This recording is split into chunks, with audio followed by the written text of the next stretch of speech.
En nombre del Casal dels Països Catalans, les damos la bienvenida al seminario Gaudí, el modernismo catalán y sus ecos en Argentina. El Casal dels Països Catalans tiene 24 años de vida y durante estos años la trayectoria ha sido la difusión de la realidad de la política catalana y de la difusión cultural de los países catalanes. Actualmente la organización del Casal tiene un carácter asambleario y tiene una política de puertas abiertas a todas las personas que amen los países catalanes. Tenemos gran diversidad de proyectos, desde proyectos culturales, formativos y divulgativos, y también solidarios. Bueno, les damos la bienvenida y les agradecemos muchísimo estar hoy aquí en este seminario que se ha hecho con mucho amor y con mucha profesionalidad. Y paso la palabra al arquitecto Alejandro Martín Pavía Rufa, que es el coordinador del proyecto. ¿Qué tal? Buen día y buenas tardes a cada uno de los participantes de este seminario titulado Gaudí, el modernismo catalán y sus ecos en Argentina. Como recién decía Esther, mi nombre es Alejandro Martín Pavía Rufa, soy arquitecto, especializado en dirección de obra y gerenciamiento de proyectos y obras de la Universidad de Buenos Aires. Queremos hacer extensivo el saludo a todos los países y a todas las personas de esos países que se han inscrito en este seminario, y quiero nombrar a cada uno de esos países: Brasil, México, Guatemala, Panamá, Uruguay, Costa Rica, Perú, Chile, Bolivia, Colombia, Paraguay, Honduras, Venezuela, Estados Unidos, el Reino Unido, Italia, Francia, Israel, España, los países catalanes y Argentina. Espero no haberme olvidado ninguno de los países que los fui relevando, y si fue así, pido disculpas.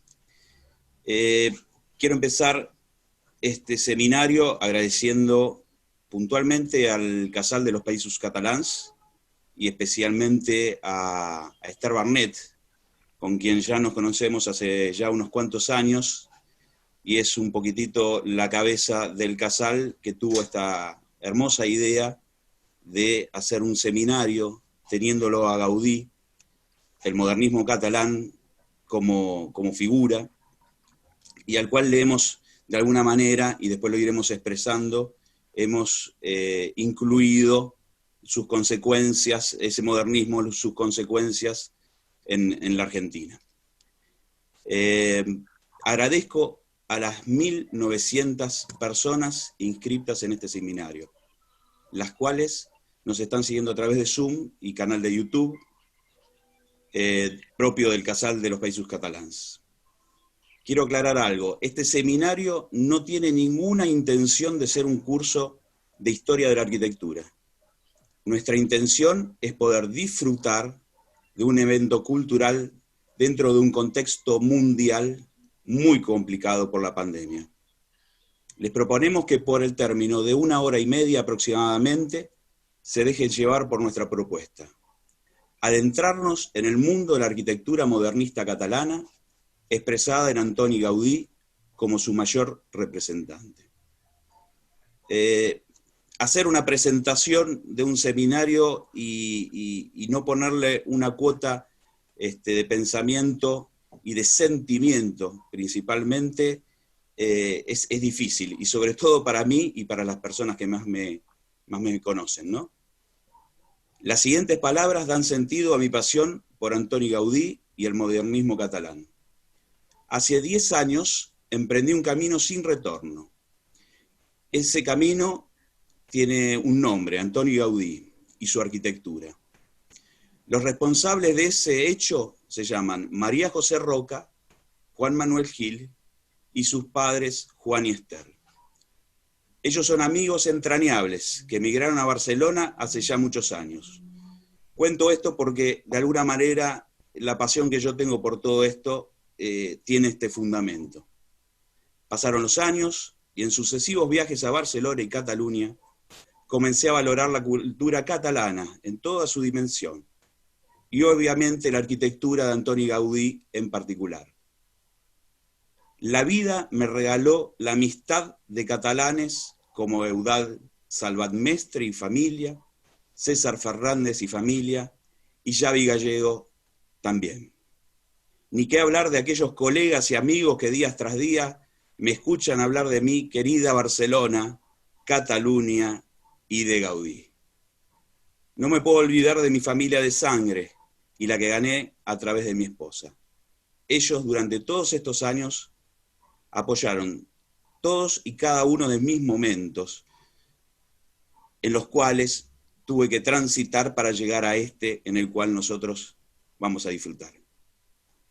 Quiero puntualizar y agradecer a mi compañera y esposa, Mariana Poretti, por compartir conmigo esta hermosa pasión. Y obviamente a mis 3 hijas, por contarles en forma permanente quién es y qué significa Antoni Gaudí para mí. Voy a dejar de hablar de mí y sí hablar del equipo que trabajó en todo esto y que hizo y hará posible este evento. Obviamente Esther Barnett, como presidenta y promotora de este proyecto, Paula Pérez Espinosa, que fue la diseñadora y es la diseñadora comunicacional, egresada de la Facultad de Bellas Artes de La Plata, Santiago Barreiro, que nos da su apoyo desde Ecuador, es arquitecto egresado de la Universidad de Arizona, Tucson, y actualmente encargado de la Comisión de Gestión Cultural y Plataforma Virtual del Casal. ¿Qué decir de Luis Gelbur, que hoy nos acompañará y dará la conferencia, el cual es profesor universitario, restaurador de obras de Gaudí y escultor? Nuestro querido Horacio Julio Espineto, Pancho, arquitecto, investigador, artista plástico y coordinador de Extensión Cultural de Gobierno de Ciudad de Buenos Aires. También Fernando Martínez Nespral, quien nos acompaña y nos dará esa doble visión de aquellos argentinos que emigraron a Cataluña y aquellos catalanes que vinieron a Argentina. Fernando es arquitecto, investigador y profesor universitario de la UBA FADU. No me puedo olvidar de ninguna manera de todas aquellas entidades que auspician este evento. Hago extensivo nuestro agradecimiento a esas instituciones, como ser la Universidad de Buenos Aires, a través de su Facultad de Arquitectura y Urbanismo, en el cual contamos con el apoyo de su decano, Guillermo Cabrera, y del arquitecto Hernán Noriega, al Consejo Profesional de Arquitectura y Urbanismo de la Ciudad de Buenos Aires, a través de Esteban González y Roberto Busnelli, la Sociedad Central de Arquitectos, a través de su presidente Darío López y Sergio Rillonier, CAP Babuno, Colegio de Arquitectos de la Provincia de Buenos Aires, Distrito La Plata, a través del arquitecto Gustavo Casco, y el Colegio de Arquitectos de la Provincia de Buenos Aires, el Distrito 7, a través del arquitecto Raúl Sotelo. Es un privilegio poder contar con el auspicio del Ayuntamiento y Fundación Gaudí en Riudoms.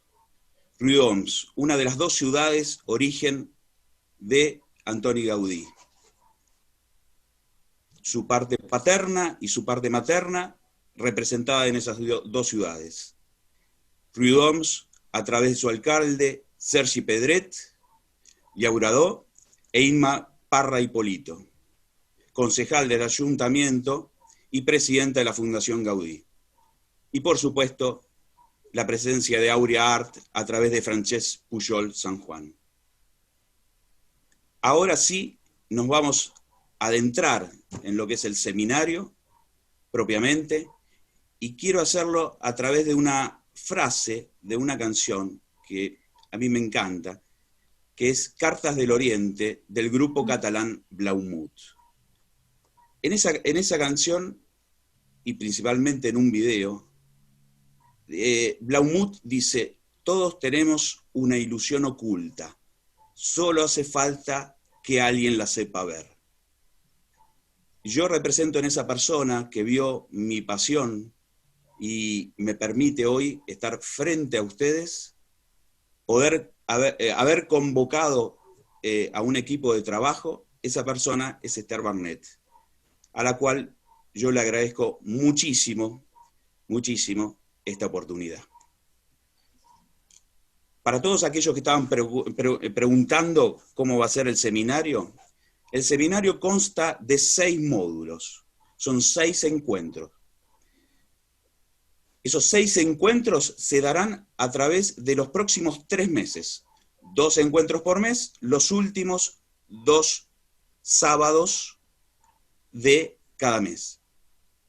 Habrá 4 módulos dedicados a Antoni Gaudí y una breve descripción del modernismo catalán.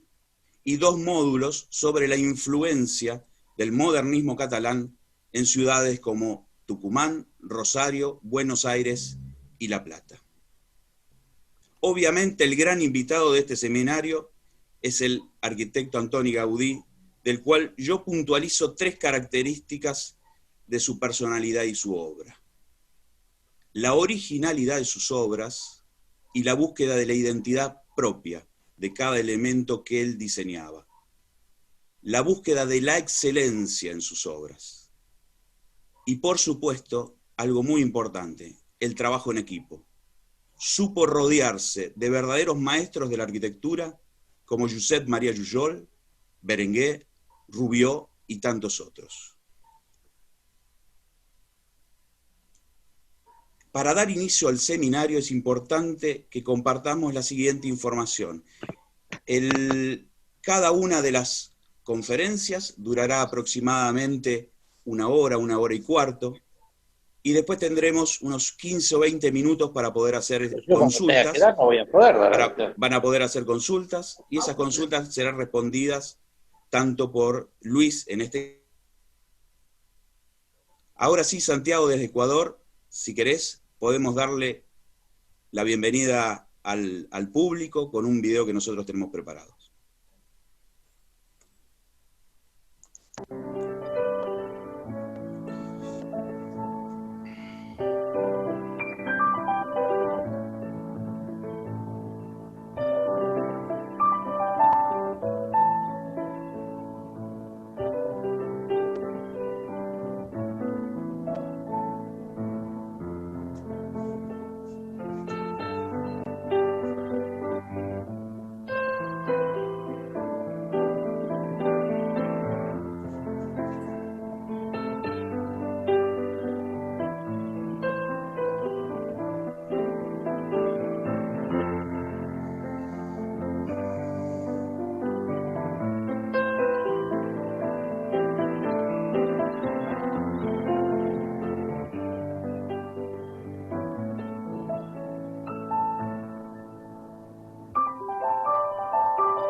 Ahora sí, Luis, te voy a ceder la palabra, arranca tu conferencia, vamos a estar muy atentos a vos, así que todo tuyo.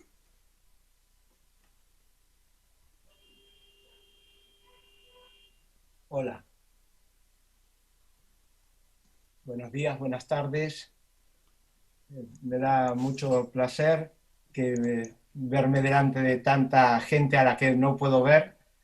Por primera vez tengo una conferencia no presencial de este tipo y esto hace que a veces no se estimulen los sentidos como cuando uno ve las caras de la gente, pero intentaré transmitir durante esta hora el sentimiento de poder llegar a ustedes con las ideas que conformaron lo que fue Gaudí. Yo hablaré durante 3 sesiones básicamente sobre Gaudí. La primera de ellas, que es la de hoy, abarca desde cómo se forma Gaudí hasta un año clave en su vida, que es el 1883. Es un año que ocurren muchos hechos importantes para él.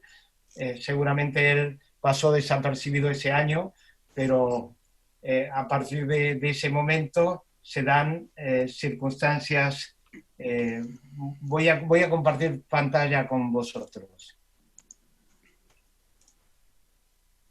Pues a partir de ese momento del año 83, desde su nacimiento, pues él elabora las obras manifiestos, que es lo que veremos el próximo sábado.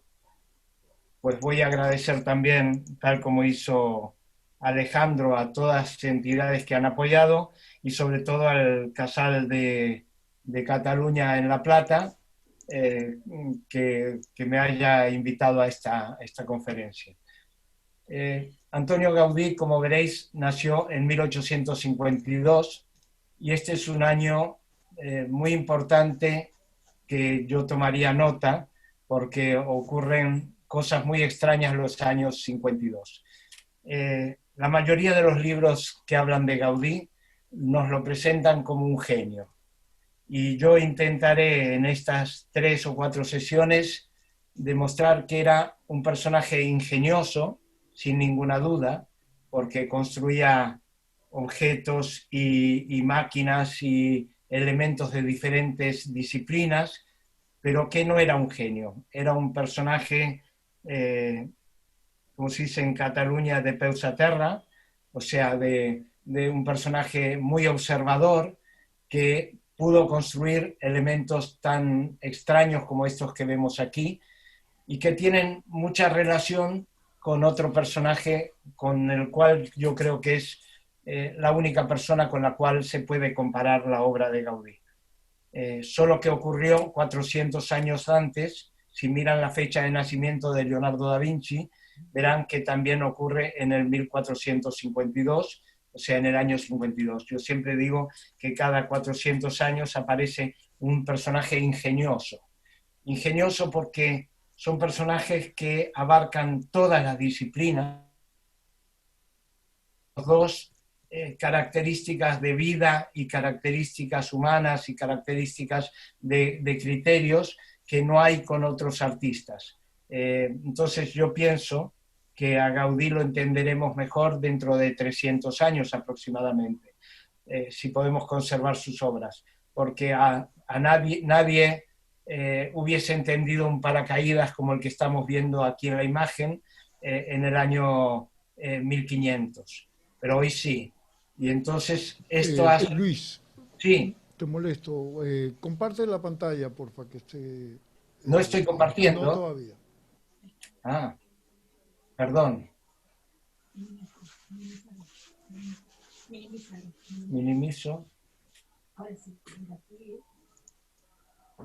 Perdonen, volveré a mostrar las imágenes. Ahora sí, gracias. Perdonen que no... ¿Ahora sí? Perfecto.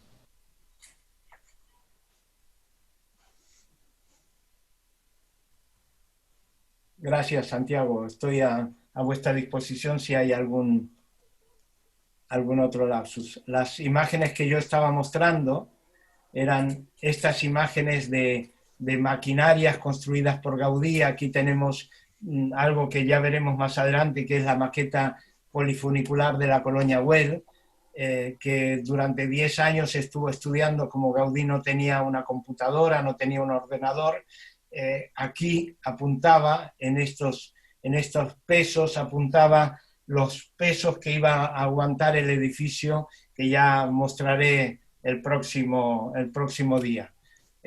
Otro aparato que inventó también es esta máquina de trazar líneas rectas. Siempre se ha dicho que Gaudí solo trabaja con líneas curvas. Esto es absolutamente inexacto.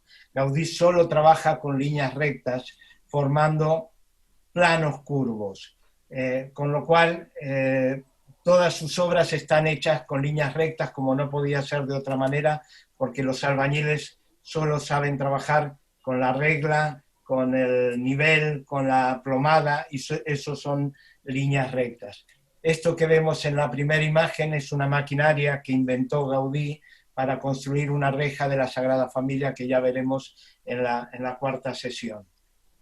Y en las imágenes que yo intentaba mostrar hace un momento de Leonardo son las que tenéis aquí, en donde queda muy claro que para Leonardo, igualmente para Gaudí, es importante la anatomía, es importante la zoología, la geología, la ingeniería, la arquitectura, el paisajismo, la hidráulica, entre todas las disciplinas científicas, pero también las disciplinas artísticas para ellos eran muy importantes. El dibujo, la escultura, el grabado, la arquitectura, todas las artes plásticas en general, incluso la poesía o la literatura. Ya lo veremos en Gaudí, que hay ejemplos de literatura que se van incorporando a sus obras.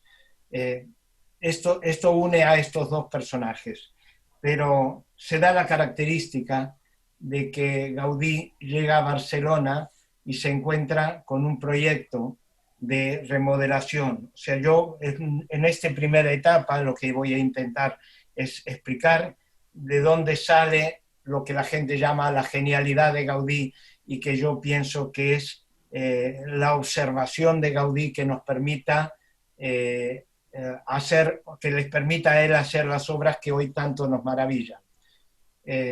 Gaudí se encuentra con una ciudad muy pequeña, pero con un proyecto muy ambicioso, un proyecto de hacer una ciudad enorme en cuadrícula. Esto me hace pensar mucho en la idea de la ciudad de La Plata, pero como aquí se hacía todo de manera omnipotente, y un momento de la historia donde cuando llega Gaudí a Barcelona el hombre creía que lo podía hacer todo. Entonces Gaudí se encuentra con este gran proyecto de Cerdà que le va a permitir modificar las estructuras de una gran ciudad. De una ciudad pequeña y con calles curvas, como era una ciudad medieval, empiezan a proyectar una ciudad en cuadrícula, con diagonales, como las que estamos viendo en la imagen. Pero toda Europa y todo el mundo en aquel momento estaba de alguna manera viendo cómo todo era posible. Todo era, el mundo podía crecer hasta dimensiones inalcanzables. De hecho, tenemos ejemplos como la Liberty o la Torre Eiffel o el Monumento a Colón de Barcelona, que es algo, un proyecto realmente de una ambición enorme. Y Gaudí se ve involucrado en este proceso. Gaudí, pues aunque lo pongan como un personaje de alguna manera humilde, sencillo, pero ya veremos que es un personaje absolutamente ambicioso. Cuando él ve la construcción de este monumento, él tiene la idea de hacer 8 o 10 monumentos de esta característica en Barcelona. De hecho, uno de sus profesores, Torra, fue el que construyó este andamio fabuloso que lamentablemente se ha perdido porque se ha desmontado cuando ya el monumento a Colón ya estaba realizado. Para los que no conozcáis la ciudad de Barcelona, os invito a que cuando lleguéis aquí, aparte de ver las obras de Gaudí, la que yo recomiendo más, fuera de las obras de Gaudí, es visitar el monumento a Colón, porque da esta dimensión de poderlo todo. Pero todos los altibajos que se producen en una sociedad los vemos reflejados en 1909 con el Titanic. El hundimiento del Titanic le demuestra al ser humano que no todo es posible, la pandemia hoy nos está demostrando que no todo es posible, aunque creíamos que nada nos iba a impedir continuar, pues en este momento, en 1909, en Barcelona, la Semana Trágica y otros fenómenos hacen que muchas de las obras queden en el tintero. Por eso ya veremos que a partir de 1914, cuando empieza la Primera Guerra Mundial, Europa, ya los cimientos europeos empiezan a decaer y la obra de Gaudí empieza a quedar inconclusa. Pero ¿en qué se inspira Gaudí para poder hacer sus obras? Básicamente en la naturaleza. Esto que voy a pasar son las imágenes de lo que él conoció en su infancia. Gaudí tuvo una infancia muy sencilla en el campo de Tarragona, viendo almendros, viendo montañas, viendo olivos, pero lo que más lo inspiró son las obras romanas que están por esta zona y que realmente le demostraban a Gaudí que obras que habían aguantado 2000 años en pie con un uso muy claro como es este acueducto, pues le permitían a él ser ambicioso y pensar en sus proyectos en obras que se iban a construir para 2000 años. ¿Y de dónde aprende su geometría Gaudí? Básicamente tiene dos maestros, la naturaleza y su familia paterna, que eran caldereros, hacían alambiques para grandes destilerías de alcohol de la ciudad de Reus, que en ese momento era una gran industria que había en la ciudad de Reus, y estos alambiques tenían que ser colocados dentro de naves industriales, o sea que tenían que tener la medida adecuada, la escala adecuada para entrar ocupando el máximo espacio posible para destilar la mayor cantidad de alcohol posible, y esto es lo que le dio a Gaudí una calidad de espacio, una escala, un nivel de conocimiento del espacio. Pero no es solamente ahí donde se inspira Gaudí. Gaudí en su territorio se encuentra con las barracas de viña, construcciones hechas por los campesinos de la región, los payeses, construcciones hechas en piedra seca, y que a Gaudí le permitió entender otra manera de hacer arquitectura. Otro elemento importante en la infancia de Gaudí es que Gaudí tenía un problema de reumatismo articular. Desde muy pequeño él prácticamente no pudo caminar hasta los 7 años, y esto hace que con este método de hidroterapia pudiese aguantar los dolores que le producía este reumatismo y pudiese superar esta enfermedad a tal punto que cuando falleció caminaba entre 15 y 20 kilómetros diarios.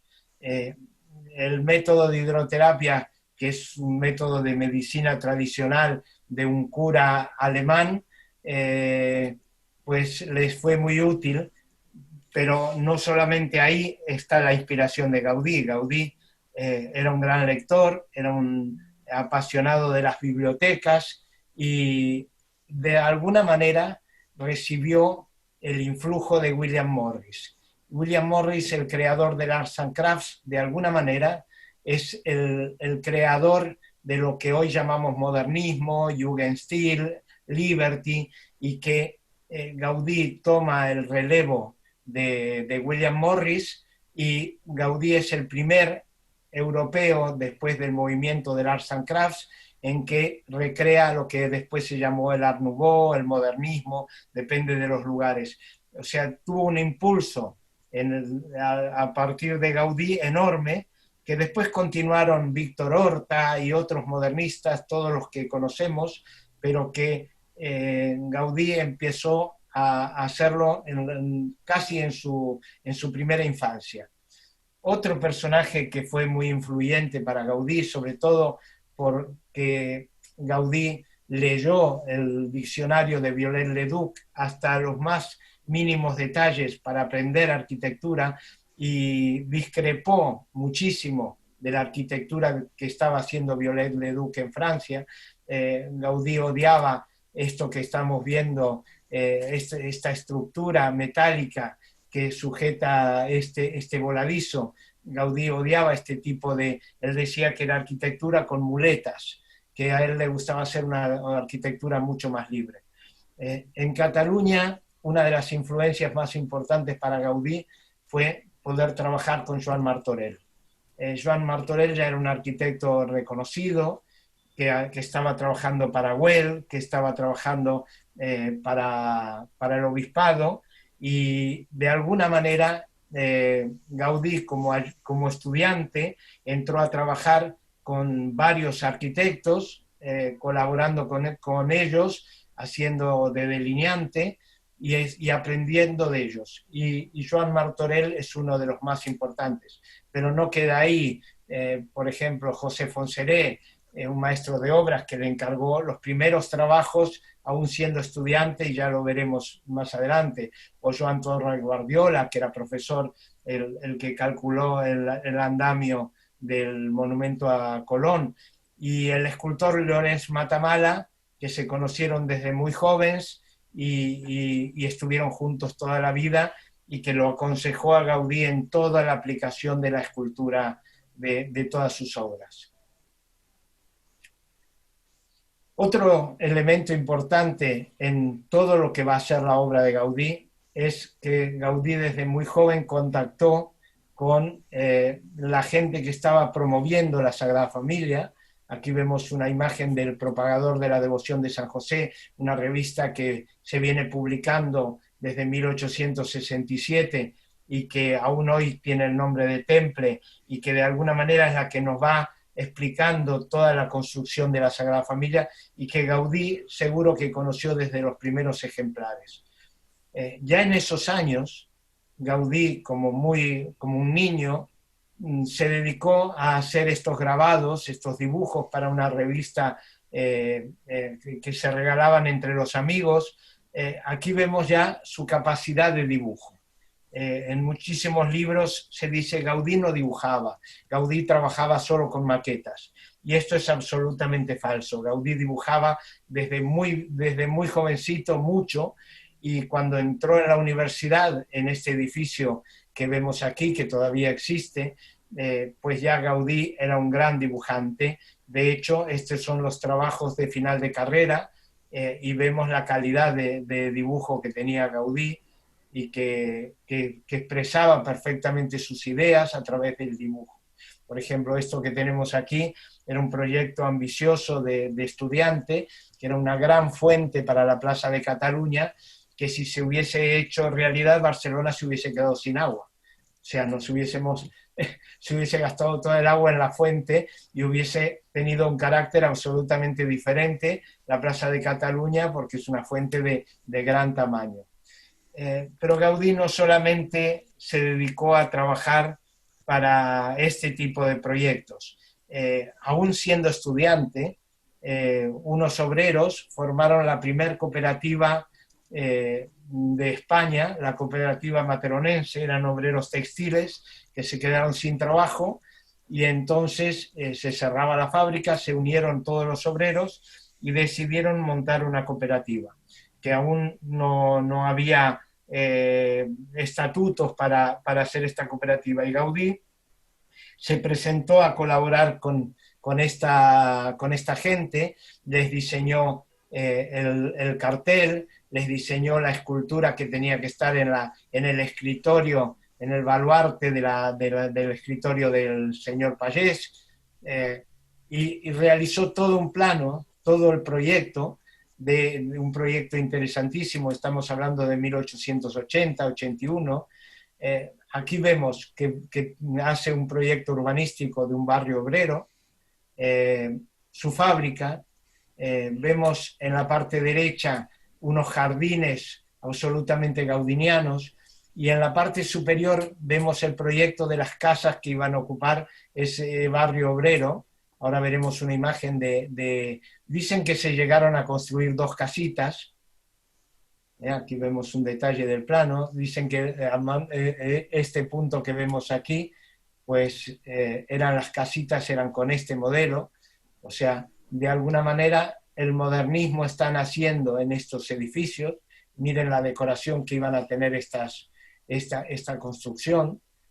O, por ejemplo, el casino, construía dentro de la fábrica un casino para que la gente de alguna manera tenga clases de dibujo, de bordados.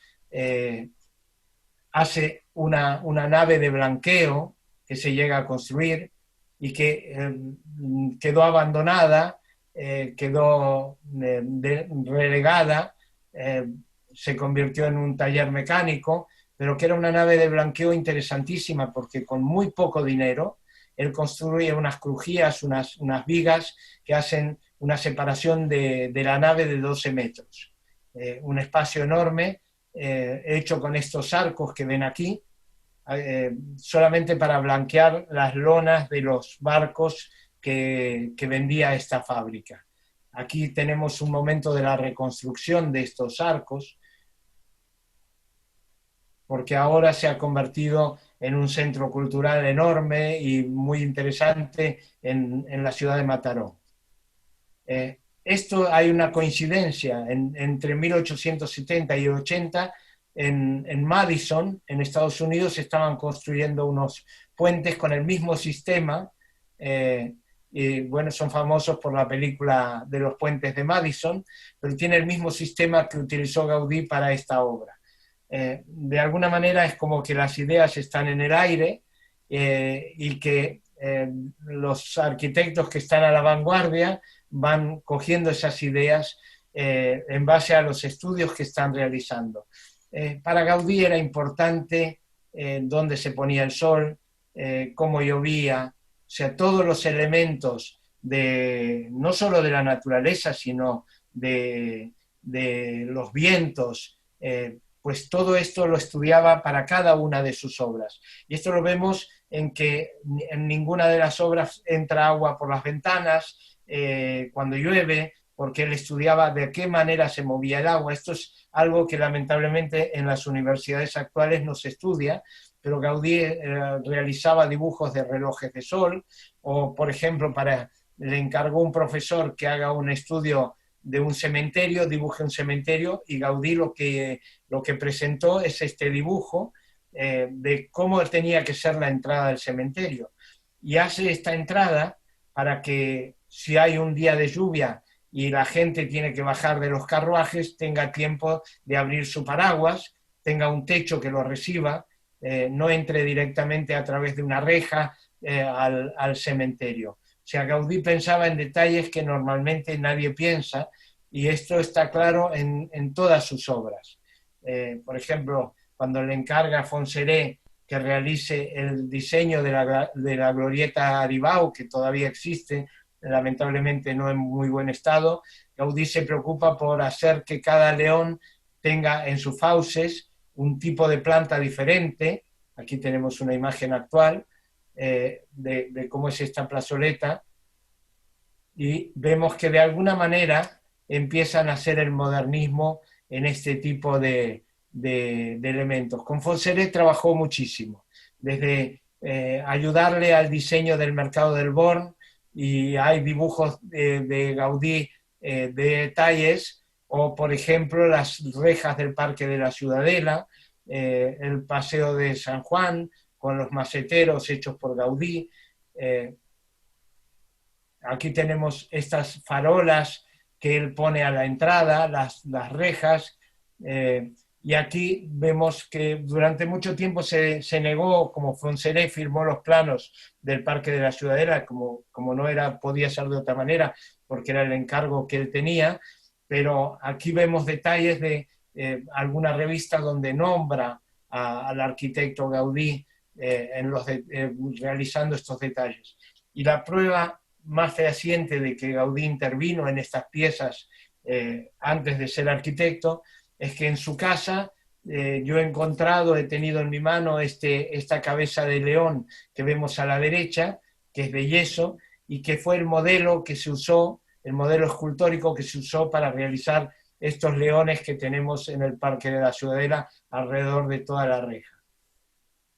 Estos planos de Fontserè de alguna manera nos muestran que Gaudí intervino en la manera de la circulación del parque, en la manera de en donde está ubicado el lago. Hay una influencia de Gaudí enorme, y seguramente Fontserè lo dejó trabajar. Por supuesto no firmaba los planos, pero sin embargo lo invitó a un viaje a Marsella. Siendo muy joven viajaron juntos a conocer este Palacio de Longchamps que se estaba construyendo en esos años, para ver cómo funcionaba esta fuente, y en base a esta Gaudí diseña la que tenemos hoy aquí en el Parque de la Ciudadela. O sea, tienen una cierta relación, solo que la de Gaudí es 2 veces el tamaño de la de Longchamps de Marsella. Es realmente enorme, porque tenían un parque muy grande, pero tenían el problema de que no tenían agua.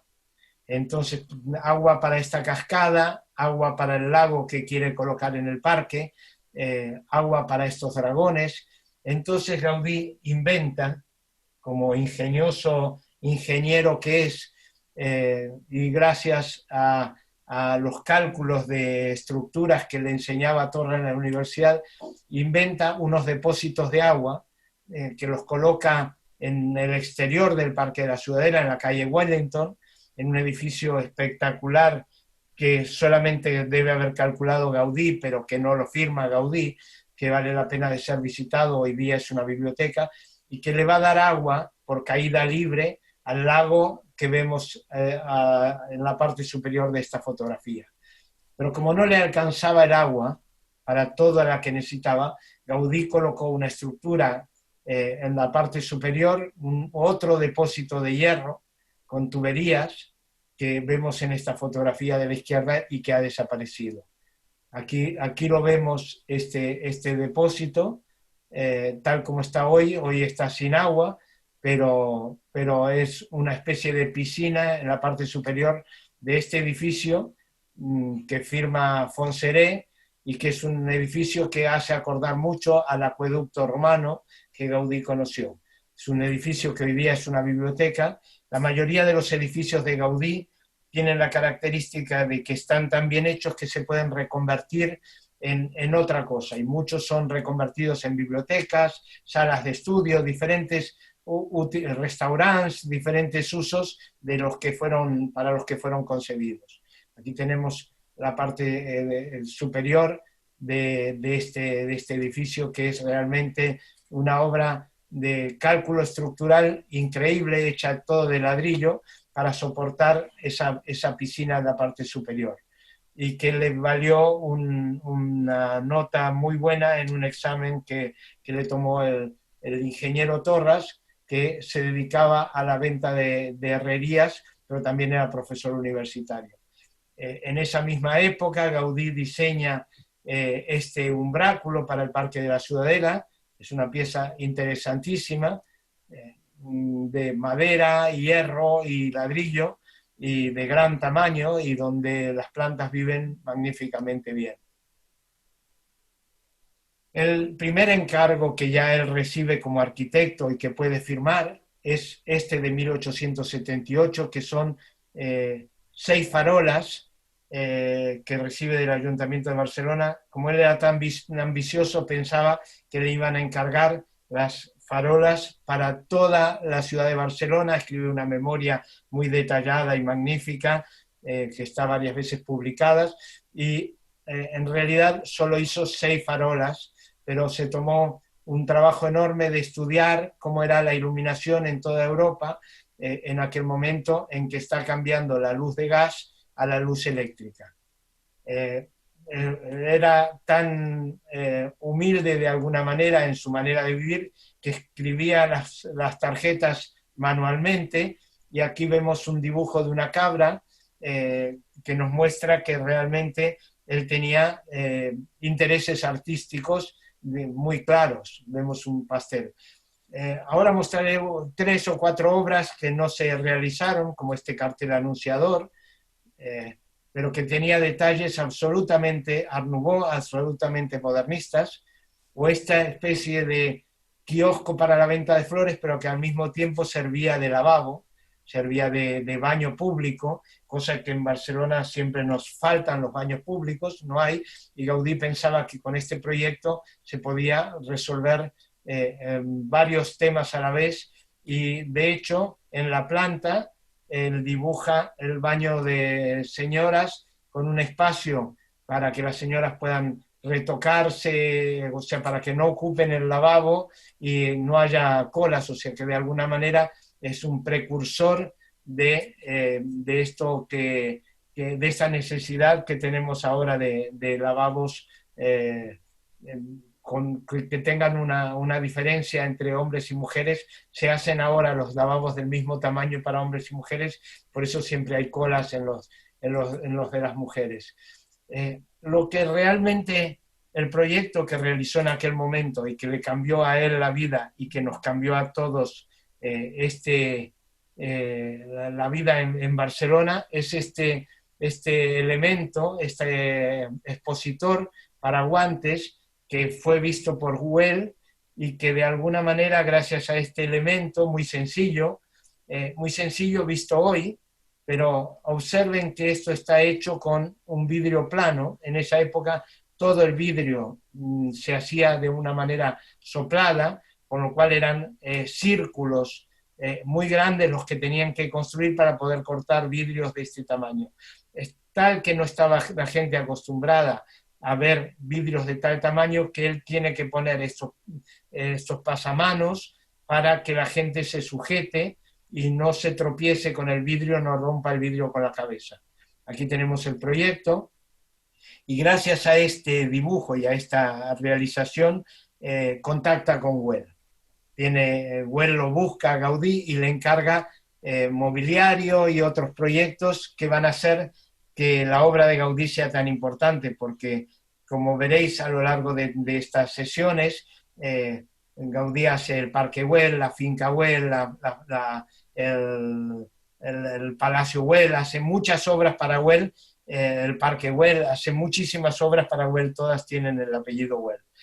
Pero en ese momento Gaudí todavía no estaba bajo las órdenes de Güell en todos los proyectos, y aquí veremos un proyecto absolutamente desconocido, que es un proyecto de alumbramiento de aguas. Gaudí dedicó mucho tiempo a este proyecto hidráulico, de ingeniería hidráulica, en aquel momento se llamaba de fontanería, pero lo más interesante es ver la gráfica de Gaudí, todo el diseño que hace para un proyecto que le va a vender a los campesinos del lugar para ganar el agua.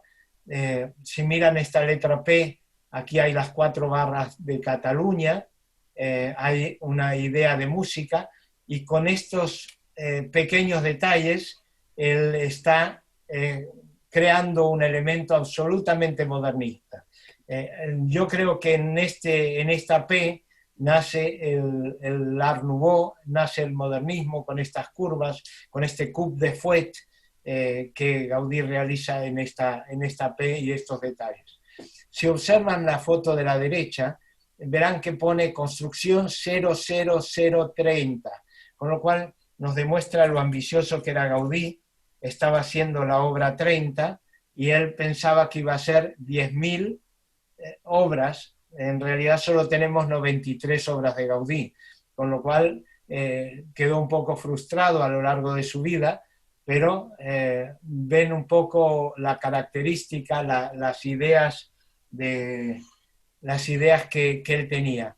Utilizó el dibujo de la P para escribir proyecto, plano y perfiles, o sea que reaprovechaba su trabajo, no era alguien que desperdiciaba su tiempo de trabajo. Este proyecto, que lamentablemente no se ha publicado, no está estudiado por los ingenieros hidráulicos, podría cambiar el curso de la historia en el momento actual con la necesidad de agua que tenemos. Él dibuja en toda una riera que va de Palau de Plegamans a Caldas de Montbui, estas paredes de ladrillo que ven en la parte superior, que van enterradas en la riera para hacer que la capa freática del agua que ya en verano no queda dentro de la riera, pues esta capa freática chocaría contra estos muros, se elevaría el agua y volvería a salir por la riera.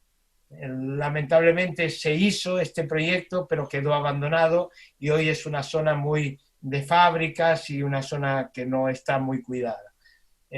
Otro de los trabajos que recibió en estos años fue este pavimento y otros elementos de mobiliario que hizo en la parroquia de San Andrés, y en esta parroquia, que era una obra que le habían encargado a Torras, a su profesor, le encarga a Gaudí detalles y vemos un Gaudí de la primera época, ¿no? O sea, muy clásico, con un pavimento muy clásico, pero al mismo tiempo con mucha idea del color, mucha idea de la forma. Otro proyecto desaparecido es la decoración de esta farmacia, en realidad de dos farmacias. De la otra no tenemos ni siquiera una fotografía, pero miren el mobiliario en la parte interior o los grabados de las puertas. Esto es un Gaudí antes del modernismo, en el momento en que Barcelona está modificándose de ser una ciudad en donde todavía el puerto era un puerto de pesca pequeño como el que vemos aquí, y Gaudí ya veía la gran Barcelona del Plan Cerdà, y por eso dibuja esto en 1880, hace este dibujo de la muralla de mar. Si observan, el del centro es las Ramblas, con el monumento a Colón que ya estaba realizado, y lo que veis aquí son 3, 6, 8 o 9 monumentos del tamaño del de Colón, que Gaudí proyecta, que ninguno se llega a realizar. Es una pena, Barcelona sería realmente diferente, y tenemos algunos de los dibujos que él realizó para estas farolas. Eran realmente monumentos, en este caso a los almogávares, monumentos muy impresionantes. Aquí ven la calidad del dibujo de una pequeña escala de esos dibujos.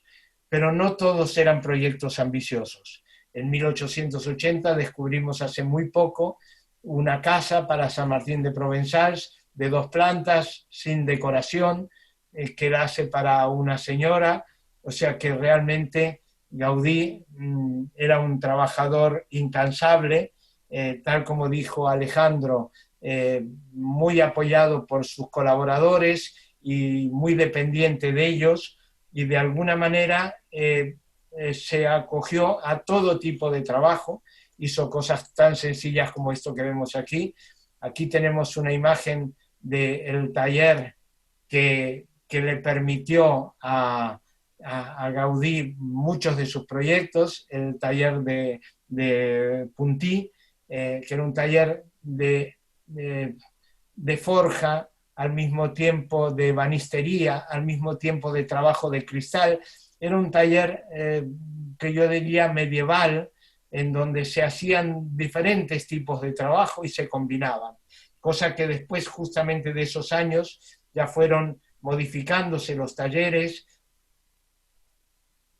El que era de forja solo era de forja, el que era de vidrio solo era de vidrio, pero hasta esos años los talleres hacían, como este que es el de Matamala, hacían forja, hacían fundición, hacían marquetería, hacían yesos, hacían diferentes tipos de trabajo. Y Gaudí se apoyó mucho en estos dos talleres que estaban juntos en la calle de la Cendra, en la calle de la Ceniza, y que de alguna manera le permitían a Gaudí expresarse. Este es el escritorio que él se hizo para sí mismo, una pieza interesantísima, lástima que se ha perdido, y todavía realmente desconocemos todo lo que recibió y todo lo que se hizo sobre Gaudí. A medida que vamos investigando, yo me dedico a la investigación de temas de Gaudí hace más de 42 o 43 años, y cada día nos aparece una nueva versión del Gaudí. Entonces nos tenemos que ir reciclando y modificando. Hasta hace muy poco, esta era la imagen que teníamos de la Sagrada Familia del arquitecto Villar. Y pensábamos, qué imagen más pobre, menos mal que entró Gaudí para modificarla. Pero ahora tenemos este dibujo de Francisco de Paula Villar, que vemos que no era tan sencilla la obra que proponía Villar, que fue denostado porque parecía que trabajaba mal cuando realmente era un gran maestro de obras, pero evidentemente que el proyecto de Gaudí lo veremos en la cuarta sesión, que hablaremos sobre la Sagrada Familia, pues ahí veremos la diferencia entre este proyecto de Francisco de Paula y la de Gaudí. Pero para Gaudí el trabajar para la Iglesia era algo muy importante porque de alguna manera él decía que Dios no tenía prisa y que entonces de alguna manera su cliente no lo apuraba, y esto es para él importante.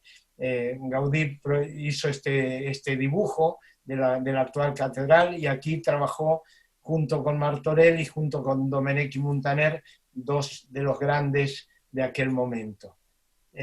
Y no os quiero cansar ni aburrir, quiero dar espacio a las preguntas. Yo sé que el Zoom es un sistema diferente de las conferencias, por eso me gustaría acabar esta charla con ustedes mostrando un Gaudí especial, y sobre todo mostrando lo que voy a mostrar el próximo día, anticipándome al próximo sábado, en donde hablaré de estas caballerizas, hablaré de las obras que yo considero que son las obras manifiesto de Gaudí, donde él explica el tipo de arquitectura que él tiene ganas de hacer, en donde él explica cómo tiene que ser esa arquitectura.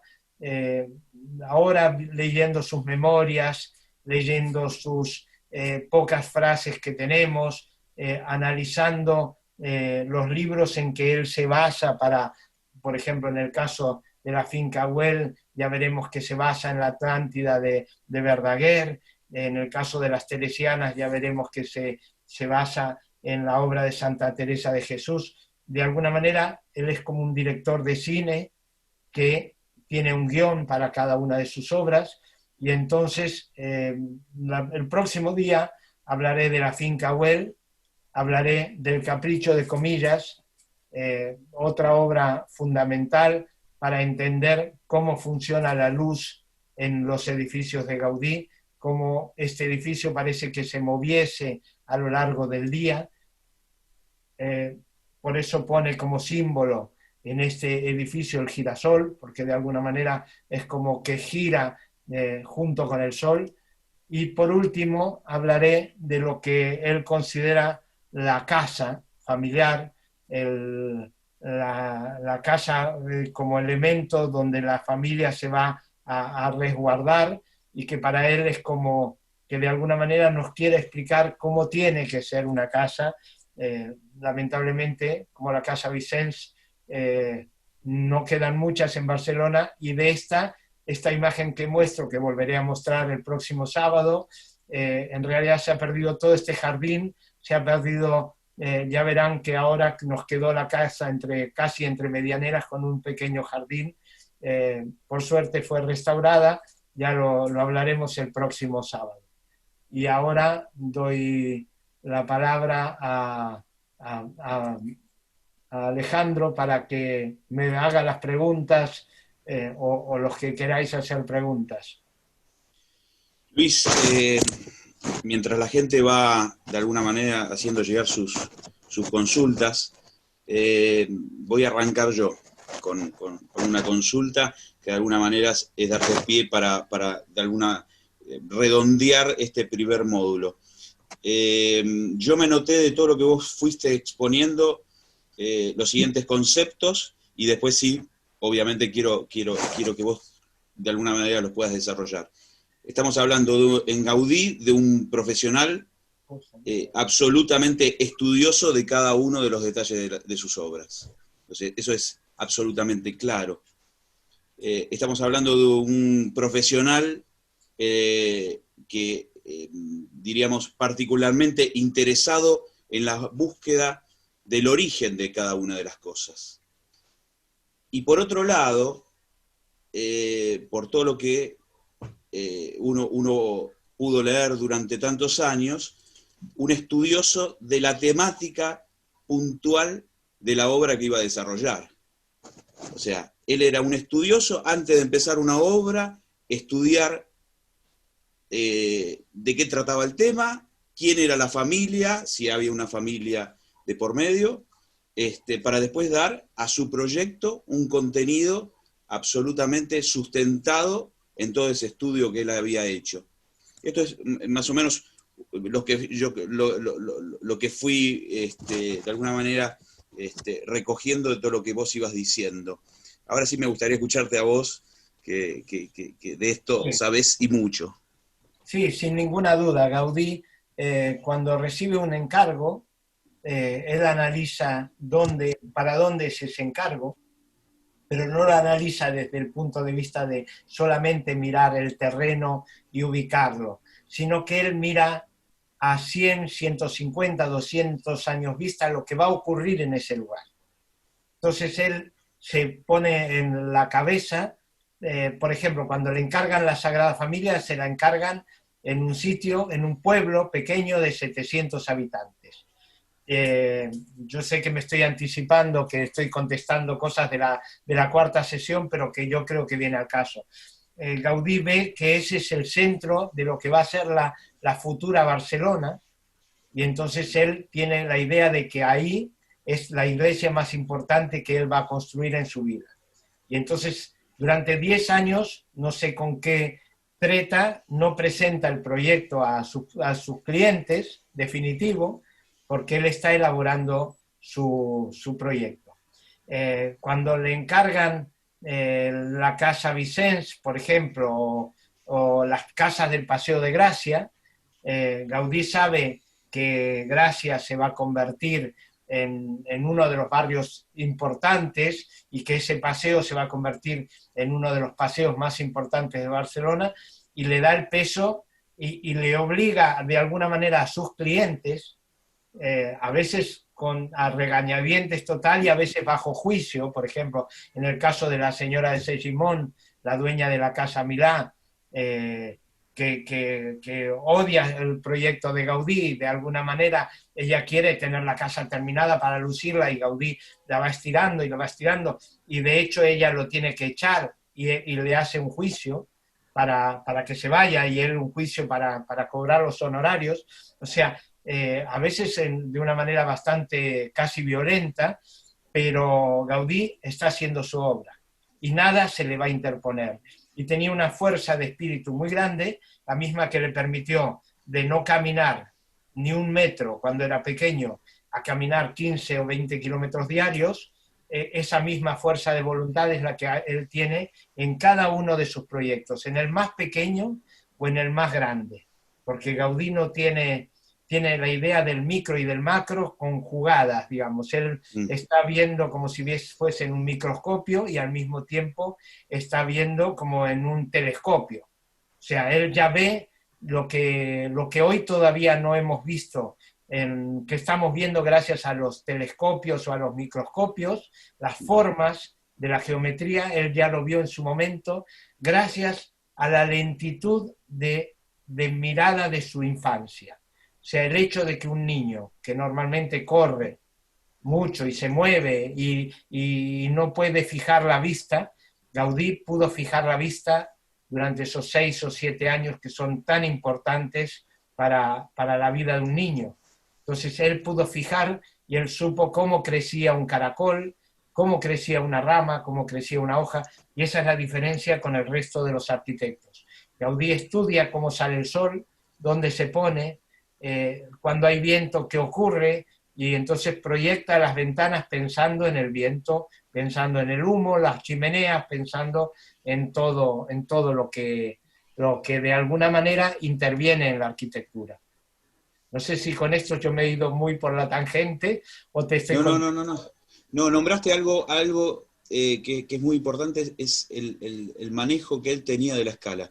En el momento que vos mencionás su proyecto de la Riera, el tema de los manejos de la escala peatonal, de la escala urbana, de esas grandes escalas que, por ejemplo, una de las preguntas que tenemos de Paula Noemí Frigo, que nos preguntaba el tema, cómo era el tema de los manejos de las escalas, que le llamó la atención. Bueno, perdona. Sí. Gaudí, realmente lo más complejo para entender a Gaudí, que nos encontramos los que lo estudiamos, es el tema de la escala. Porque nosotros nos basamos en la escala de lo que conocemos, en la escala urbana, de las ciudades, de las casas, de los muebles que movemos, y Gaudí no usa el mismo tipo de escala. Gaudí hace una escala para cada uno de sus edificios, para cada una de sus obras. Por eso cuando la gente confunde, por ejemplo, los sistemas de cálculo estructural de la colonia Güell con el de la Sagrada Familia, ahí el error es garrafal, o sea, es terrible, porque Gaudí, cada uno de sus proyectos, desde el más pequeño, desde esa casa de 2 plantas, hasta la Sagrada Familia, él piensa en el tamaño del terreno que tiene, la dimensión del barrio que tiene, el lugar de la ciudad donde se desarrolla ese proyecto, y calcula lo que va a ocurrir dentro de 50 o 100 años. Por ejemplo, en el caso de La Pedrera, él se da cuenta que ese edificio no puede funcionar como vivienda, como quería la señora Segimón. Ella quería una gran vivienda, un piso de 1.200 metros cuadrados, para vivir ella y alquilar a los inquilinos. Y Gaudí ya se da cuenta de que eso se va a poder convertir en un hotel o en otro tipo de edificio. No sabe exactamente en qué, pero que él sabe que eso va a cambiar de uso. Y de hecho, casi todos sus edificios han cambiado de uso, porque la gente los encargó con una idea, pero cuando pasan 80 años y el edificio, o 100 años, y el edificio está en el sitio, pues han ido cambiando de uso. Pero ese cambio de uso, Gaudí de alguna manera casi como que lo ve. Y entonces él hace, cuando hace una puerta, cuando hace una manija, cuando hace un mueble para ese edificio, lo hace para la escala de ese edificio. Cuando sacamos los muebles del lugar, los muebles de Gaudí son enormes, son muy grandes y aparentemente muy incómodos. Luego cuando uno no se quiere levantar más, porque realmente son de una comodidad, son ergonómicos, funcionan para el cuerpo, pero cuesta trabajo realmente el verlo eso. Y esto por eso es importante para entender a Gaudí, entender la escala de cada uno de los elementos. No sé si he contestado lo que... Bien, perfecto. Sí, clarito. Mira, acá hay una pregunta. Luis dice, si Gaudí es el último de los modernistas. El primero, no el último. El último todavía está por venir, pero el primero, sin ninguna duda. Ya lo veremos en 1883, en toda Europa ya no había el Coup de Fouet. Y Gaudí en la Casa Vicens coloca, bueno, ya lo hemos visto en esta P y en algunos, pero disimulado.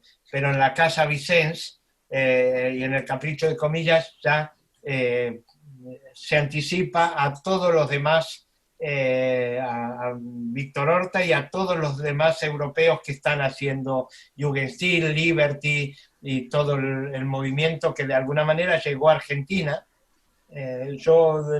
A mí me interesó esto porque cuando yo era muy joven, el movimiento hippie de Buenos Aires empezó a mirar la figura de Aubrey Berley y figuras de artistas del modernismo, y con gran admiración nos entusiasmaba todo ese fenómeno. Y cuando llegué a Europa, pues me encontré con que, claro, el primer modernista, pero que nadie reconocía, era Gaudí. Pero que nadie reconocía porque Cataluña tenía la sensación de que eso era para los turistas y que no tenía ninguna importancia. Bien. Que ponga mi parte personal en la charla. Mira, Amelia Castillo nos pregunta, dice, respecto al uso de la línea recta para crear superficies onduladas, dice, ¿cuáles fueron sus referencias? Las referencias son las nervaduras de cualquier hoja de árbol o de cualquier rama. O sea, cuando empecé a estudiar a Gaudí, hablábamos de los paraboloides, los hiperboloides, de la geometría reglada. Y mis profesores de Gaudí me enseñaron lo que era la geometría reglada.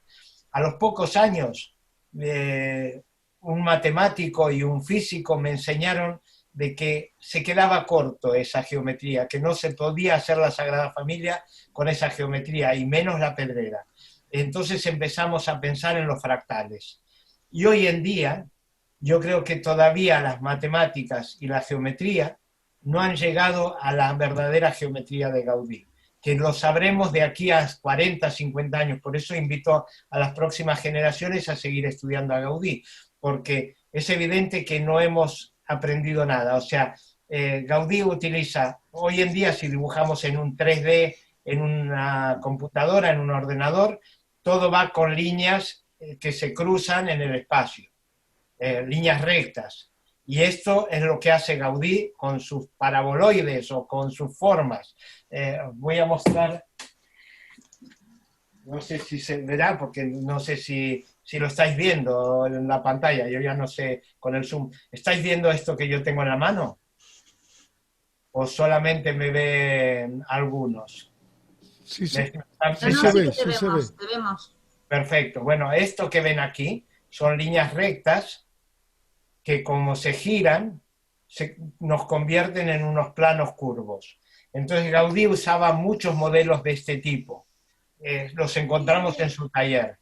Pero él no se limitaba a eso. Esto es entonces, los que continuaron con la obra de la Sagrada Familia pensaban que él todo lo hacía con eso. Y es una limitación. Gaudí no utilizaba el mismo método para nada, en ninguna de las partes de la obra. Gaudí improvisaba todo el tiempo, por eso las obras en donde él estaba cada día a pie de obra son mucho más interesantes que las que él derivaba, porque cuando él las derivaba, la gente hacía lo que interpretaba que Gaudí quería hacer.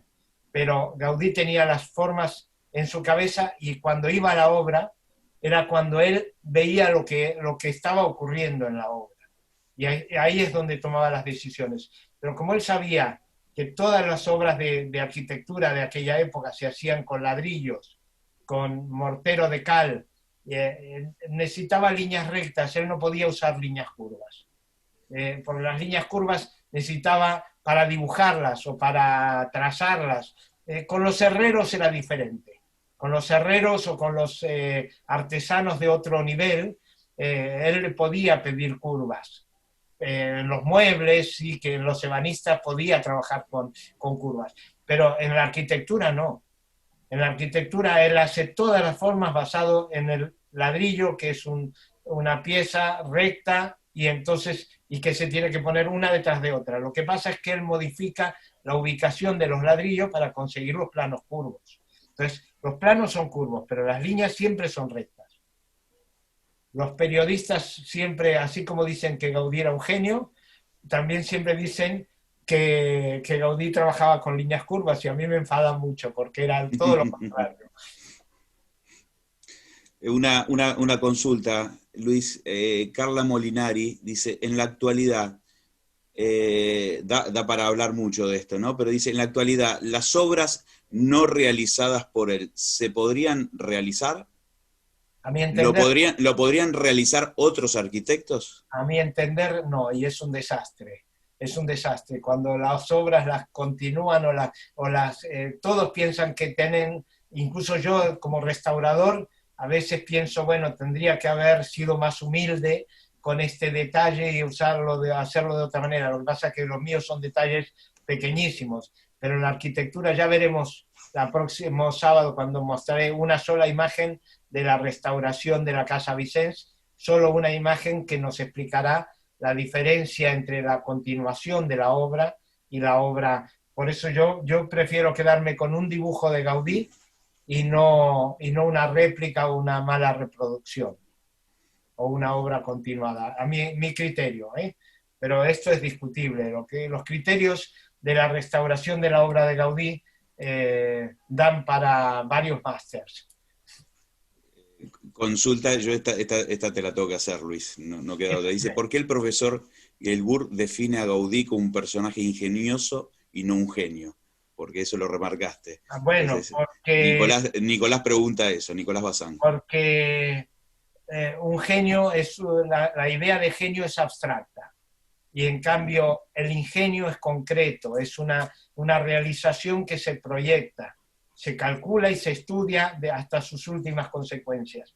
Y el genio es el de humo, de una lámpara de Aladino. Entonces, no se puede proyectar. A veces han comparado las casas del Parque Güell con casitas de chocolate de Hansel y Gretel o como edificios de arena hechos por un niño en la playa. Y esto es absurdo porque Gaudí tiene que calcular un sistema estructural basado en cálculos estructurales muy complejos, porque además él es un aventurero y llega hasta las últimas consecuencias. Ya veremos algún arco donde lo carga en la finca Güell y realmente me están invadiendo el móvil, no sé, no, son llamadas o no sé qué.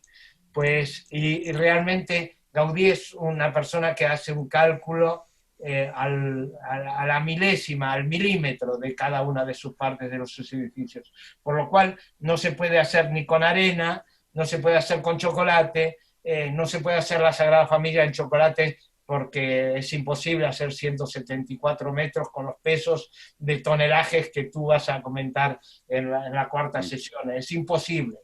Entonces, Gaudí, para el pequeño obra o para la grande, Gaudí solamente hace cálculos y hace cosas muy meditadas. No puede ser de humo. Por eso es que no es un genio. Pero sí que hace ingenios igual que Leonardo. No sé si queda explicado un poco más claro que lo que expliqué al principio. Estoy tratando con las preguntas de no anticiparnos a los módulos, porque como vos bien dijiste, el próximo módulo es un módulo muy interesante y es como que uno se adentra más en las obras que todo el mundo que tuvo la posibilidad de viajar a Barcelona y ciudades aledañas, las pudimos ver. Estoy tratando de no irme por ese tipo de preguntas porque ya quedará para el próximo módulo, como lo dije. Acá Marcela Gutiérrez pregunta, dice, ¿Gaudí tuvo oportunidad de viajar fuera de España a ver obras en otras ciudades europeas? Bueno, antes comenté lo de Longchamp. Todavía no tenemos la vida de Gaudí entera y hay diferentes teorías. Hay quien dice que fue a Granada, hay quien dice que fue a Tánger, hay un proyecto muy interesante de Tánger, pero no sabemos si él llegó a Tánger a ver ese terreno. Pienso que podía haber sido. Él viajó seguramente a Comillas. Por el resto de Europa yo calculo que no. Viajaba mucho a Palma de Mallorca en un barco con el proyecto de la Catedral de Palma durante 14 años, hizo muchos viajes a Palma de Mallorca, pero Gaudí tenía dificultades de movimiento, pero además tenía mucho trabajo en Barcelona y además de eso la movilidad de aquellos años era muy compleja, no había viajes en avión, con lo cual todo era en carretas de caballos o en trenes como el de León o Astorga, que ahí sí que fue a León y Astorga, sí que fue varias veces, pero no creo que haya viajado mucho más. Bien. Mira, esta pregunta es muy interesante, Luis. Dice, la tecnología actual, es de Sebastián Comay. Dice, ¿la tecnología actual permitiría reproducir la arquitectura artesanal de Gaudí? Porque esto es un poco cruzar aquellos tiempos, aquellas épocas, aquellos años con la actualidad, ¿no? A mi entender, no. Imposible. Ya los talleres de herrería que había en Barcelona, que tuve el gusto de conocer a algunos ya empequeñecidos y empobrecidos, ya no trabajaban con los métodos que los talleres como el que acabo de mostrar alguna imagen, los talleres de fundición igual, y hoy día Barcelona, no quiero hacer publicidad, pero como en Argentina IKEA no existe, pues aquí todo es IKEA. O sea, Claro.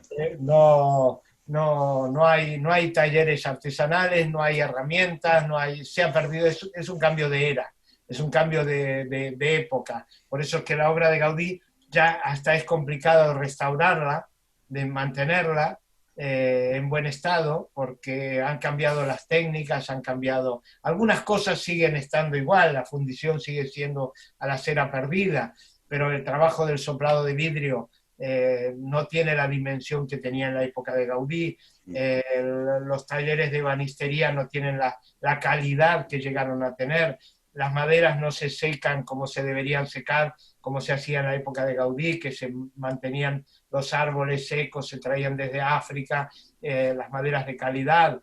El trabajo de la estereotomía de la piedra ha variado totalmente, ahora se hace todo con máquinas, cuando en esa época se hacía dibujando a mano, todo ha cambiado. Yo creo que es imposible. Bien. Hay una pregunta, Luis, no sé si querés que la responda yo, de Gustavo Calveiro. Es un poquito extensa, pero voy a tratar de sintetizarla en párrafos. Dice, ¿qué parte de Gaudí es la más fuerte? La inspiración y creatividad, el esfuerzo y el trabajo, su profesionalismo, su asertividad para ser disruptivo, o todo aquello siendo a su vez hombre de fe. ¿Cómo conviven todas ellas y si hay alguna que prevalezca sobre otra? Te la regalo. Yo creo, sí, voy a tratar de ser sintético. Creo que Gaudí es un poco de todo eso.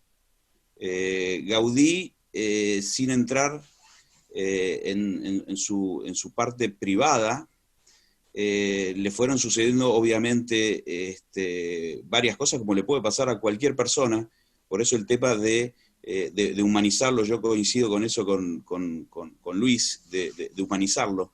Era una persona a la cual le fallecieron familiares, pero todo eso hizo que él, desde mi punto de vista, fuese cada vez una persona más convencida de todas sus creencias, sobre todo las arquitectónicas, por hablar desde el punto de vista profesional. Lo fueron haciendo un hombre más fuerte, con una gran e increíble, desde mi punto de vista, capacidad de inspiración y creatividad. Hablar del esfuerzo y el trabajo, por condiciones propias de su vida, podríamos decir que era una persona absolutamente dedicada a su trabajo, y el cual, como alguna vez charlábamos con Luis, una persona que, y yendo al mismo punto de mi exposición inicial, con la particularidad de saber elegir a la gente que lo rodeaba. O sea, poder nutrir a su arquitectura de esas capacidades profesionales de la gente que trabajaba con él, sin opacarlo. Es muy claro la posibilidad que le da a un arquitecto, Luis ya lo sabe, a mí me parece maravilloso, que es Josep María Jujol, que le da la posibilidad del diseño de la fachada de la Casa Batlló, barandas en la Casa Milá, ni que hablar del Parwell, con todas sus bancos, la sala hipóstila, pero me parece que Gaudí, resumiendo, es un poco de todo eso, una persona, como decía Luis, vinculada obviamente o no, particularidades de su vida fueron llevando a eso, vinculada con la iglesia, fue toda su vida igual, y esa posibilidad le dio el hecho de llegar a la Sagrada Familia, que ya hablaremos más adelante. Pero un poquitito, creo que es un poco de todo eso, Antonio Gaudí. Y eso es lo que, desde mi punto de vista, lo hace una persona y un profesional superlativo frente a increíbles arquitectos de la época, porque la verdad que habían maestros increíbles, como Luis Domènech y Montané, Puig i Cadafal. La verdad que si uno ha estado en Barcelona, eso lo puede ver claramente. Luis, acá Jorge Luis Freitas dice, ¿cómo era Gaudí mirado por sus contemporáneos? Tal vez anticipando un poco el próximo módulo, ¿no? No sé si con esto querés que vayamos cerrando el módulo de hoy. ¿Qué te parece? Primero una aclaración de que así como había arquitectos, como bien decías, como Jujol, que se brindan totalmente con Gaudí, hay otros que le huían, que no querían saber nada de trabajar con Gaudí. Conozco varios casos, por ejemplo, el hijo de Berenguer, que se fue porque dijo, ahí hay una sola persona que va a destacar y no va a dejar destacar a nadie. De hecho, cuando la mayoría de las obras la gente pensaba que Gaudí las hacía solo, porque él es ambicioso y él firma y él ordena y los demás están ahí ayudándole a hacer la obra de Gaudí, o sea, son el equipo, pero el que firma y manda es Gaudí. Entonces, con respecto a esto último, a ver, ¿cómo era la última pregunta? No, básicamente cómo era mirado por sus contemporáneos. Vale. Ese es el punto. Bueno, es muy sencillo. Había gente que se reía de él, había gente que le tenía una gran admiración. De hecho, había humorísticamente en la ciudad de Barcelona hay una cantidad de bromas sobre las edificaciones de Gaudí, porque lo veían tan raro que no lo aceptaban, pero había, por otro lado, una gran admiración. Lo que está muy claro es que cuando Gaudí murió, fueron más de 6.000 personas a su entierro, a pesar de que él no tenía gran cantidad de amigos, no era una persona, no era profesor de universidad, no se dedicó a la cosa social, y sin embargo, la admiración que la gente tenía y que sigue teniendo, aún no entendiendo su trabajo, fue enorme. O sea, esto es lo que, de alguna manera, yo creo que por eso la gente dice es un genio, porque es alguien fuera de lo convencional. Pero fuera de lo convencional no quiere decir que sea de humo, sino que evidentemente que no era alguien convencional. Esto está claro, pero bueno, hay mucha gente que no es convencional en su trabajo y hace una obra más sencilla. La de Gaudí es una obra muy compleja, tan compleja que tendremos para hablar muchísimas horas. Nos podremos encontrar varios días a hablar con todos vosotros y yo encantado de poder transmitir lo que he ido aprendiendo con humildad a lo largo de estos 40 y pico de años que sigo su trabajo. Luis, ¿querés presentar un poco el próximo módulo? El próximo módulo hablaré básicamente de 3 obras con una yapa, como se dice allá, con una yapa. O sea, las 3 obras son estas que hemos nombrado, las obras manifiesto, que son el Capricho, la Casa Vicens y la Finca Güell, que explican un poco el origen del Art Nouveau y el concepto que él tiene de la arquitectura.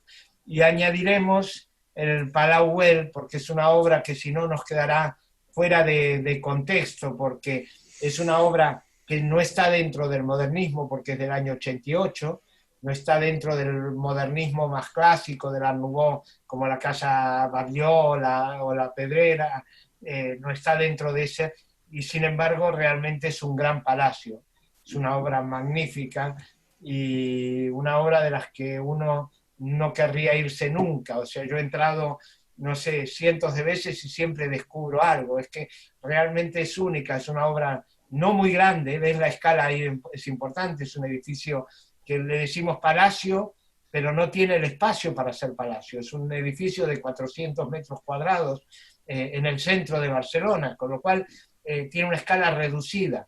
Y Gaudí tuvo que hacer unos trucos enormes para dar la sensación de que uno está en un palacio. Y cuando uno entra, uno está en un palacio. Pero es todo truco, o sea, todo falso. O sea, puso ventanas donde hay una pared en el edificio de al lado.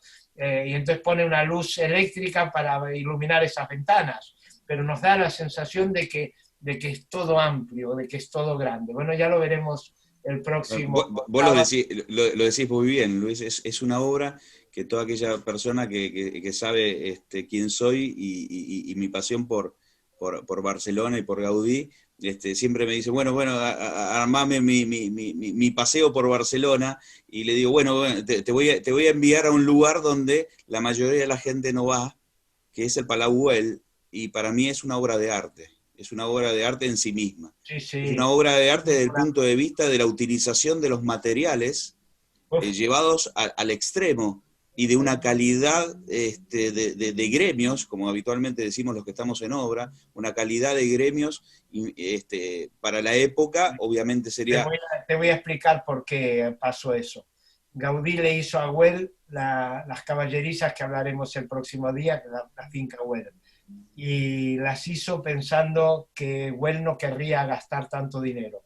Y ahorró muchísimo dinero en materiales. Ya lo veremos que usó materiales pobrísimos. Y a Güell le encantó lo que le hizo, pero le parecía que para él se merecía más. Y entonces le dijo, obligatorio usar materiales caros, pídeme lo que tú quieras y yo te lo hago traer. No te conformes con lo que hay en Barcelona. Y trajeron ébano, marfil, carey de tortuga, bueno, las mejores piedras de toda Europa. O sea, hizo una obra sencilla de tamaño, pero como tú dices, con los mejores gremios y si pensaban gastar 50, Güell le dijo, vamos a gastar 200. O sea, quiero gastar dinero, quiero que mi casa sea un lugar para elegirlo y para que vengan los reyes a visitarme. De hecho, ocurría, ¿no? El único que no estaba conforme era el contable de Eusebio Güell, ¿no? Sí, pero era un poeta, este era un poeta. Entonces, Güell o sea, le decía, déjelo gastar, déjelo. Si Gaudí lo compra, que lo compre. O sea, no. De hecho, he visto que este señor, que era el secretario, revisaba todas las cuentas muy, muy metódicamente, pero cuando llegaba a la de la obra de Gaudí, pues se lo pasaba a Güell porque ya se le iban los papeles. Pero eran una empresa que controlaban muchas empresas. Güell tenía unas 30 empresas y entonces tenía que controlar la contabilidad de todas esas empresas. Era realmente un gran empresario de Barcelona. Ya lo veremos. Perfecto. Bueno, no sé si alguien quiere agregar algo más, pero yo iría dándole un cierre. Ya llevamos prácticamente 1 hora 36 de conferencia charla, que es un poquitito la idea que teníamos todos nosotros, de que esto no fuese solamente, que no se pareciese de ninguna manera a un curso, como dije al principio, que tuviese su parte de conferencia y que pudiésemos cerrar en cada uno de los módulos con una charla con cada uno de los conferencistas. Desde mi parte y desde el resto de los integrantes de este equipo, y me imagino que del público en general, muchísimas gracias, Luis, por compartir tus conocimientos, tus ganas, y gracias a todo el equipo que creo que por ser la primera conferencia y que uno trata de llegar de la mejor manera, creo que ha salido bien por todo lo que vamos viendo en el chat. Quiero agradecer a Santiago y a Paula su trabajo, porque sin ellos hubiese estado perdido en todo nueva dimensión. Paula ayudándome a recortar todas las imágenes y Santiago ubicarme con las pantallas que me voy perdiendo. También al Casal, por supuesto, sin ninguna duda, porque me han invitado, y a Alejandro, que es el motor de toda esta tromba, que ha hecho posible que al final, sin viajar yo a Buenos Aires, esté con todos vosotros. Gracias. Y que hemos logrado convencerte, porque sí, vos bien lo dijiste, que era tu primera exposición, y la verdad, no es por adular, pero la verdad que te lo agradezco. Sí, no ha sido fácil para mí, la verdad te soy sincero, porque cuando yo veo la cara del público, es como cuando tú me preguntas, me estimulas a explicar cosas, y en cambio cuando veo mi pantalla sola con mis imágenes, digo, pues ¿qué estoy explicando? O sea, parece que no explicase a nadie. Pero bueno, espero que la gente del público sí que sepa perdonar esa falta de emotividad o de emoción que puede tener uno con la pantalla. Perfecto. Gracias. Un gracias final a todos los auspiciantes, un gracias final al Casal de los Països Catalans y obviamente a Esther representándola. Nos vemos el próximo sábado. Aquí estaremos. Totalmente. Nos vemos el próximo sábado. Muchísimas gracias a todos los participantes y a todas las participantes, y nos vemos el próximo sábado, exactamente. Muchas gracias. A la misma hora. Venga.